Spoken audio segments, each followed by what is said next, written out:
কখনো কি গভীর রাতে হঠাৎ বুকটা ভারী হয়ে আসে? মনে হয় আমি কি খুব বেশি পাপী হয়ে গেছি? কখনো কি চোখের পানি বালিশ ভিজিয়ে দেয়, কিন্তু মুখ দিয়ে বলতে পারে না, হে আল্লাহ, আমাকে মাফ করে দাও। আজ যদি আমি আপনাকে বলি, একটি রাত আছে যে রাতে আল্লাহ নিজে ডাক দেন, আছো কেউ ক্ষমা চাওয়ার? আমি ক্ষমা করে দেব। আছো কেউ বিপদে? আমি উদ্ধার করব। এই রাত শবে বরাত। প্রিয় দিনী ভাই বোনেরা, এটা কোনো সাধারণ রাত না। এটা সেই রাত যে রাতে হয়তো আপনার নামটা জাহান্নামের তালিকা থেকে মুছে যেতে পারে।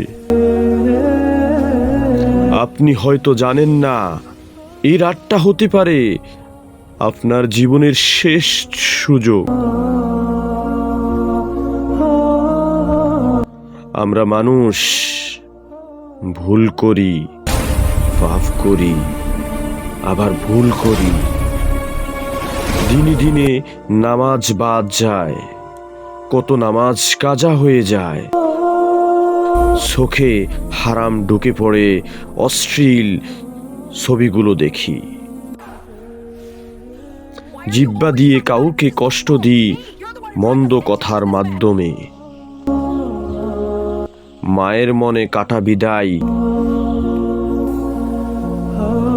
বাবার চোখে জল আনি। তবুও আল্লাহ বলেন, হে আমার বান্দারা, তোমরা নিজেদের ওপর জুলুম করেছ, তবুও আল্লাহর রহমত থেকে নিরাশ হয়ো না। শবে বরাত সেই রাত যে রাতে আল্লাহ বলেন, আজও যদি ফিরে আসো, আমি আগের সব ভুল মুছে দেব। শবে বরাত শব্দটি একটি ফার্সি শব্দ। সব মানে হলো রাত, আর বরাত শব্দের অর্থ হলো মুক্তি। অর্থাৎ শবে বরাত অর্থ হলো জাহান্নাম থেকে মুক্তির রাত। এ রাতে কি হয় জানেন? রাসূল সাল্লাল্লাহু আলাইহি ওয়াসাল্লাম বলেন, আল্লাহ এই রাতে তার সৃষ্টির দিকে তাকান এবং শিরক ও হিংসা পোষণকারী ছাড়া সবাইকে ক্ষমা করে দেন। হাদিসটি মুসনাদ আহমদ এবং ইবনে মাজা থেকে নেওয়া হয়েছে।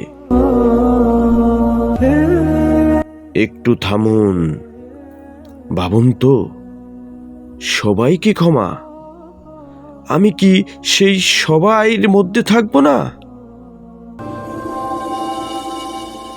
হাদিসে এসেছে, এ রাতে দুজন মানুষ ক্ষমা পায় না,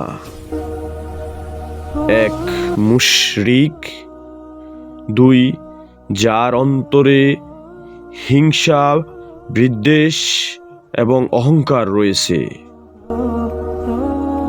প্রিয় ভয়েস অফ দ্বীনের দর্শক মণ্ডলীরা, আপনি যদি ইসলামিক গল্প শুনে এক মুহূর্তের জন্য অনুভব করেন আপনার বুকের ভিতরের ঈমানটা একটু কেঁপে ওঠে, আপনি যদি চান এই কুরআন ও হাদিসের গল্পগুলো আপনার অন্তরকে আরও শক্ত করুক, আপনার ঈমানকে আরও মজবুত করুক, আপনাকে আল্লাহর আরও কাছে টেনে নিয়ে যাক, তাহলে দয়া করে এখনই ভয়েস অফ দ্বীন চ্যানেলটি সাবস্ক্রাইব করুন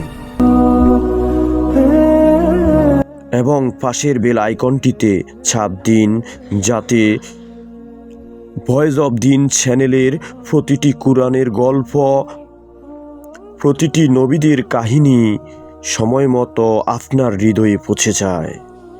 ইনশাল্লাহ এই চ্যানেলে আমরা আপনাদের জন্য নিয়ে আসব আরও হৃদয় ছুঁয়ে যাওয়া কোরআনিক গল্প, হাদিসের গল্প, নবী রাসূলের অশ্রু সিক্ত কাহিনী এবং ত্যাগের ঘটনা, আর এমন শিক্ষা যা ঈমানকে দুর্বল নয় বরং পাহাড়ের মতো করে শক্ত।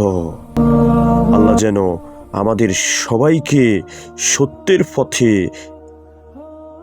একত্রিত করেন, আমিন। হযরত আয়েশা রাদিয়াল্লাহু আলাইহি ওয়াসাল্লাম বলেন, এক রাতে তিনি অর্থাৎ নবী সাল্লাল্লাহু আলাইহি ওয়াসাল্লামকে বিছানায় পেলাম না। খুঁজে দেখলাম তিনি জান্নাতুল বাকিতে সিজদায় পড়ে আছেন, মাটিতে মাথা রেখে কাঁদছেন দীর্ঘ সময়। আয়েশা রাদিয়াল্লাহু আলাইহি সাল্লাম বলেন, আমি ভয় পেয়েছিলাম। ভেবে দেখুন, এই হাদিসটি বাইহাকি থেকে নেওয়া হয়েছে। ভেবে দেখুন, যার সব গুনাহ মাফ, তিনি যদি কাঁদেন, আমরা কি করে নিশ্চিত থাকি? আমরা কি করে নিশ্চিন্তে আরাম আয়েশে দিন কাটাই এবং হাসি তামাশায় মেতে উঠি? যার কোনো গুনাহ ছিল না, তিনি আমাদের রাসূল সাল্লাল্লাহু আলাইহি সাল্লাম।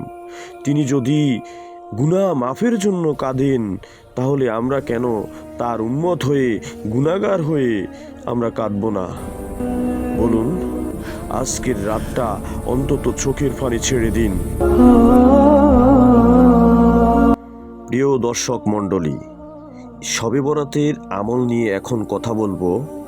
এ রাতে আপনি নফল নামাজ পড়তে পারেন। 2 রাকাত করে পড়ুন। প্রথম রাকাতে নির্দিষ্ট কোনো সূরা নেই, তবে আপনি চাইলে সূরা ফাতিহার সাথে যে কোনো একটা সূরা মিলিয়ে পড়তে পারেন।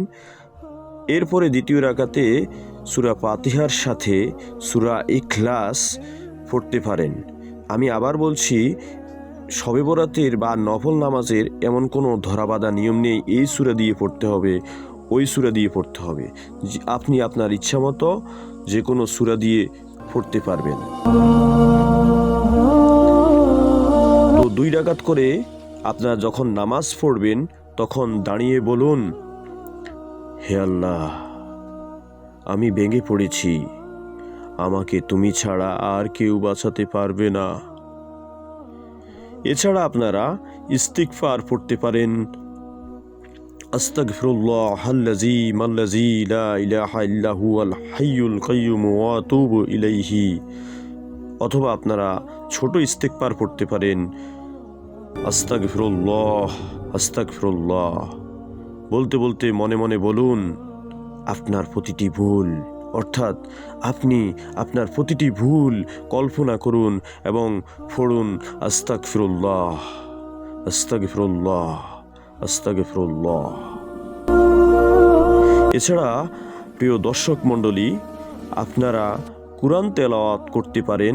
অন্তত 1 আয়াত হলেও মন দিয়ে পড়ুন, কারণ এই কুরআন ওই কিয়ামতে আপনার পক্ষে কথা বলবে।